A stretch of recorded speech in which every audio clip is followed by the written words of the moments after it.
Hey guys, welcome to another podcast, or if you're on the website, another video blog. And today's guest is Shelley Davidescu. She's a licensed marriage family therapist and the founder of cleanforks.com. Welcome. Good morning. How are you? Good. It's good to have you here. Tell everybody about Clean Forks and what it's about, because I think that it is so relevant to therapists today. Yeah, thank you so much for having me on. So a little bit about Clean Forks. Clean Forks is actually an innovative website that is a blog and has recipes and also features interviews with other female entrepreneurs. And it is a great resource for people that are looking to change the way that they feel energy-wise, also to improve their mental focus and clarity, and to get answers about food and the way that they eat to improve really their stamina and energy and performance in the things that they're doing. So how did you get into food and nutrition after being a therapist? Tell me about that journey and that process. Yeah, it actually happened before I became a therapist. My journey started right around the time that I was in grad school, and I was health-wise, I was in a bad place because I was constantly having to consume coffee to stay awake in classes. Uh-huh. I was constantly having to, depend on anything caffeinated to be able to pay attention. And I was exhausted all the time. And while we know that grad school does require a lot out of you energetically, there was something else that I felt was going on with the foods that I was consuming. And something just didn't feel right, aside from the fact that I had a lot of digestive issues. And I got to a point where I just was in too much pain and couldn't focus on the things that I wanted to do. And so now the very thing that I was going after, which was my degree and my schooling and my experience, was being threatened. And I couldn't risk not being able to pay attention in class and get the most out of what I was doing. And so I actually sought out help and started to research and talk to a lot of different healthcare professionals. Mm-hmm. And I didn't quite get, a direct answer. I got a lot of bits and pieces, Mm-hmm. which is actually how and why Clean Forks was born, because I wish that I would have had one place to help guide me through the process of changing my diet, of not just my diet, but my mindset. I literally, I think I spent a year and a half trying to give up coffee. And Wow. for someone I thought I was pretty self-aware and pretty decisive. When I decide I want to do something, I just do it. But something about, consuming coffee, there's so many layers to it that I just couldn't kick the habit. And Wow. so, food has such an emotional component that I could not help but to become very proficient at how food actually makes us feel, not just physically, but emotionally. And so that's, I think, the missing link that is missing in a lot of other programs that just address the food issue, and they don't really address the emotional and the mental attachment, and really dive deep into why it is that we are so emotionally attached to certain foods and how to actually be able to transition when we choose to. Yeah. I was telling you before we started to record that my husband and I are on a cleanse. And first you add good habits and then you slowly eliminate. And the day of caffeine, I don't drink coffee. It makes me so amped. I don't like that feeling. And so I come home after I saw clients that day, and I come home and my husband is wrapped in a blanket at 5 p.m. on the couch, just crumpled up and just in pain, suffering. I'm like, is it because you didn't have your coffee today? He's like, I have withdrawals. I mean, it's powerful, and there is, and for me, it's I crave like breads and stuff. Even though I try to eat gluten-free, there's lots of alternatives and it's still processed. And so it's like and it can overtake, like the thoughts, the desires. And there is that that's that whole mind-body connection, I think, that you're speaking to. Can you talk a little bit about how that nutritional pieces like come up for you as a therapist? Because you still have your practice as well, where you see clients there in addition to Clean Fork. So tell me a little bit about that and what that looks like. Because I know sometimes therapists just avoid it altogether, thinking I'm going to look like a nutritionist and I don't want to perform out of my scope. So can you speak to that? Yeah, of course. So I'm curious, are you asking about how I integrate nutrition into my mental health practice? Yeah, did it end up, after this journey of your own kind of health and challenges, then did that carry over as a therapist into the therapeutic room? Yes, and it actually started way before I opened up my private practice.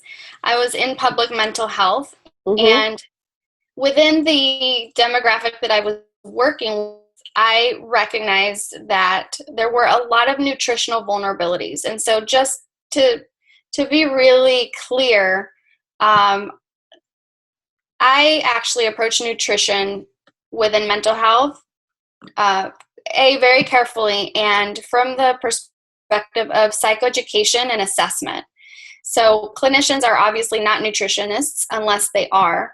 And so we obviously legally have to be really cautious to stay within our scope of practice, but also within our scope of competence. And as long as we are well versed in this topic that we're talking about, we can talk as therapists freely about how nutrition impacts mental health from the perspective of psychoeducation. Now, what does that actually look like in the room? It would look like asking the client and assessing perhaps what they have had to eat or drink that day. Because as you know, we should be asking for levels of dehydration, because when a client is dehydrated, that can show up, in many different ways. So, and it could look like a different diagnosis altogether. Yeah. So from the perspective of assessment, it's absolutely critical for us to be assessing what the client has actually consumed. And then also to be able to make the appropriate referrals. It's good standard of care to understand what the client's vulnerabilities are and what types of referrals are going to be appropriate for that client. And what it doesn't look like, it doesn't look like saying, well, why don't you consume almonds because that's, has a good level of omega-3 for your brain. So it's not about prescribing specific foods or obviously quantities of anything, but you can present the client with studies and with literature that helps the client make the decision themselves, as well as making appropriate referrals to either doctors, to nutritionists, to dietitians, people, professionals that are competent in addressing that piece. Yeah. Just like part of our assessment is looking at medical cause and those kinds of things. We feel quite comfortable to look for those and refer to a primary care physician or a specialist.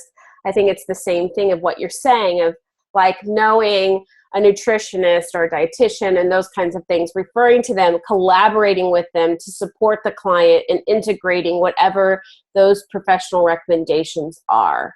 Right? Yes, exactly. And more importantly too, let's just say that, the client does have some type of a food related issue. We're trained to address the emotional part of it. Yeah. And I think that therapists in general shy away from even talking about it, even getting close to the topic of nutrition, because they don't feel like that's within their scope, when everything is within our scope as long as we are actually addressing the mental and emotional component, and more importantly, how it impacts their relationships. Of course, if we're, MFTs. Yes. So that's a really important piece. And I say that to really encourage and empower therapists to understand that they are competent in addressing the emotional and the mental piece of food, and especially, and many times addiction. So, all right. So I want to go back a little bit to your own kind of process. And when did you kind of take it to the next level to dig in and get more knowledge, because you are a coach in this area. So when did that happen? And how did you go about doing that? So it actually happened throughout several years. For me personally, I recognized very early on in grad school that in order to be able to help other people, I had to help myself first. If I wasn't able to pay attention and be present in the room because I was overstimulated on coffee or I was exhausted, my clients were going to feel that and they were going to see that. Yeah. And so I really took it upon myself to make sure that I was well versed in the topic and that I was able to master my own nutrition so that my performance and my ability to show up and help other people wasn't compromised. And so throughout the years of being an intern and also licensed therapist, I recognized that a lot of people were struggling with being able to be present and pay attention, and but also like being able to systematize their nutrition in a way that that actually made sense and was fairly simple. And so I got asked a lot of questions because of the things that I was doing and the types of foods I would bring into the office. And so I just decided to develop a system that helps people really put that together in an easy and digestible way, so to speak. All right. So there's this aspect of your own, your work with the client, and then your own health and how that directly impacts. What kinds of trends do you see as therapists? I mean, most of us have a very sedentary kind of job because we sit absolutely a lot. I always joke about my most expensive piece of furniture in my office when I had one was my chair, because that's where I had to spend a lot of time. So I needed really good place to sit. So with us being so sedentary, with the emotional kind of work we do, what kinds of things do you see? Well, I see that we're tired. Being sedentary, unfortunately, doesn't allow for us to move our body and have, that oxygen constantly flowing through our body. So I see that we're tired. And then you add on top of that, if we're not feeding ourselves properly, not hydrating properly, that's another compounding factor. And it adds another level of vulnerability. Believe it or not, sitting presents us a huge vulnerability because of the lack of activity, lack of oxygen, but also being in the same position is a stressor to the body. So, and of course I don't address that, but I address another potential vulnerability, which is the nutritional part.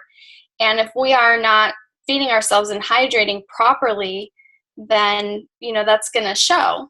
That's going to show in our ability to stay focused and pay attention and really track well with our client. And what's interesting is that, I've been talking with my husband, who's also a therapist, and he brought up a really interesting point as well, that, a lot of therapists are actually embarrassed to even talk about the fact that they sometimes nod off in the sessions. And he's admitted, and he's open about it, so it's not like I'm telling a secret, but he has admitted that at one point he fell asleep in a session. And it, that could be incredibly embarrassing and really bad for business, because I can't necessarily imagine a client wanting to come back to that. Yeah. So our ability to really be there with the client requires us to be able to take care of ourselves first and foremost and be very present.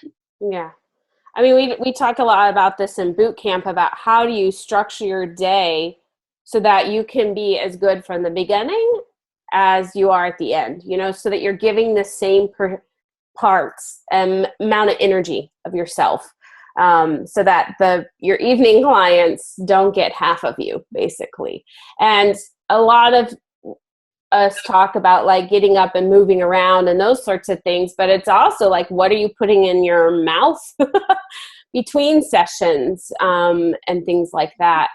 What kinds of tips do you have for a therapist, when we're like back to back, maybe for a few hours? Yeah. What do you suggest regarding the sustenance of? Yeah. I'm glad that you're asking that, because I'm a chronic offender of this, so to speak. I have been scheduling clients back to back, like 5 or 6 in a row, for a number of weeks. And it doesn't quite allow for a nice break, but I get to be much more productive in other areas of the day. So for me, that works, but I had to plan very well for it. And so I do recognize that, with clinicians that are really busy and that are booked up and like to structure the day in a similar way, that can work. I think as long as we pre-plan and we make sure, first and foremost, that we're hydrated.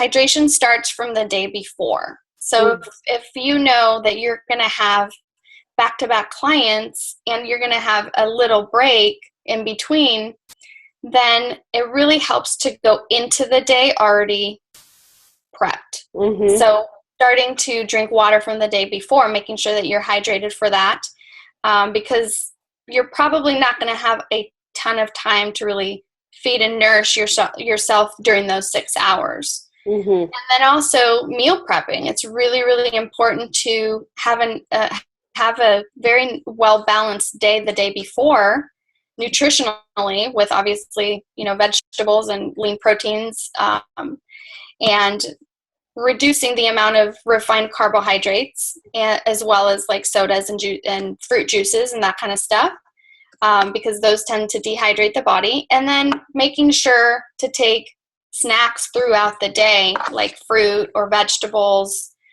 nothing necessarily heavy, mm-hmm. during those 5 or 6 hours, because that tends to make us sleepy. Even the healthiest food, if we eat healthy, heavy food or a lot of it, it can make us really sleepy and lethargic. Mm-hmm. And so again, that's gonna show in the room. Mm-hmm. Yeah, and I think if you guys are listening or watching, that is the big point here, is that in terms of you as a therapist, how you take care of yourself does have direct implications into your clinical work. But I think Shelley is also very passionate just about you as a person and your own health, just because you're an important person to the world and you have family and relationships. And so you need to take care of yourself for your own longevity. So in terms of someone that might be listening to this saying, all right, like I do struggle with this area and I've tried lots of different things and I don't know what to do. What do you recommend as a good starting place for people that want to gain more knowledge, that maybe want to heal in this area or embark on a journey of improving their health and nutrition? Well, it can take many different directions. I think it depends on learning style, but I think that being able to enlist the support of an expert, being able to research and get information, I think is a really great use of time, because everybody has the same 24 hours in a day. It's just how we actually use it. And,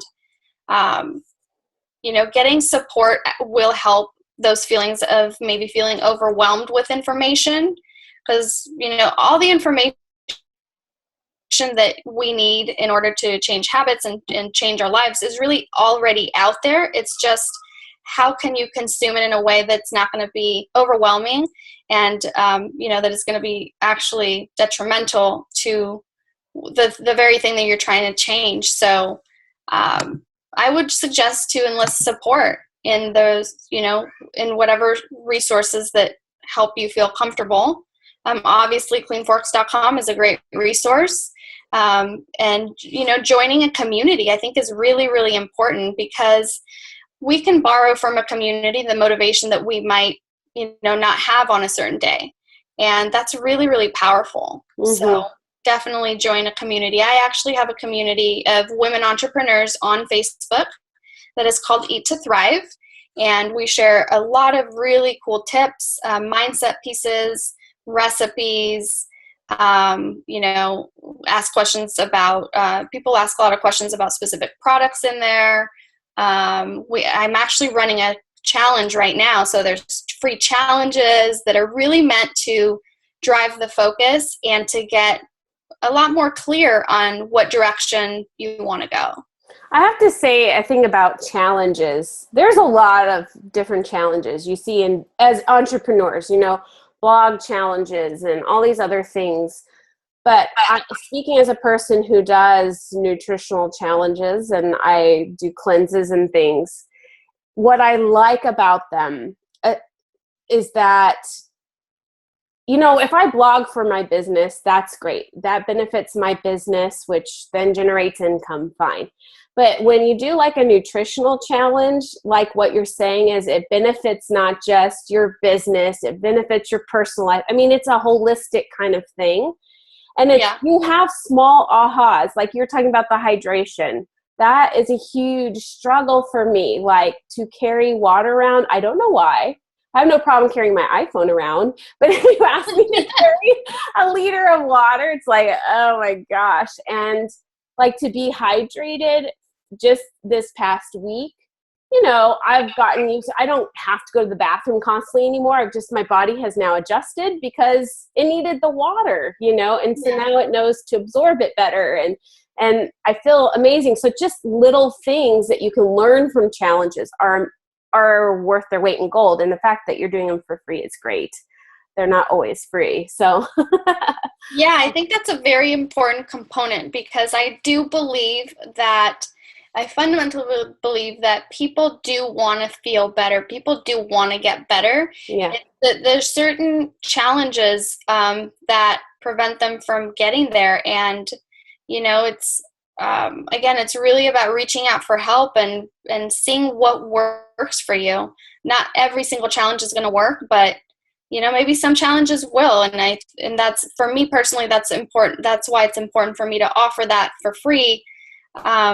Because you never know whose life you're going to change. And I primarily love working with entrepreneurs and healers and coaches and people who are helping other people, because that's really where we're making the biggest impact. Yeah.